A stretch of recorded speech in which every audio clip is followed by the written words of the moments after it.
Welcome to the Banker Lamp. Please enjoy the video. In this video, I will explain how to use Apple Pay without double-clicking.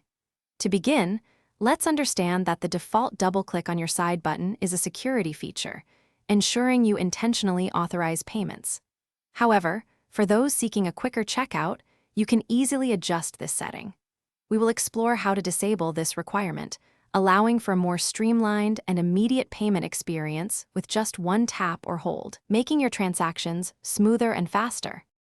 To disable the double-click, open your iPhone Settings app. Scroll down until you find Wallet and Apple Pay and tap on it. Within this menu, you will see an option labeled Double-Click Side Button. Simply toggle this switch to the off position. Your device might ask for your passcode or Face ID to confirm this change, ensuring only you can modify these important settings. This adjustment takes just a few seconds to complete. Once the double-click feature is turned off, using Apple Pay becomes even more effortless. When you are ready to pay, simply hold the top of your iPhone close to the contactless payment reader.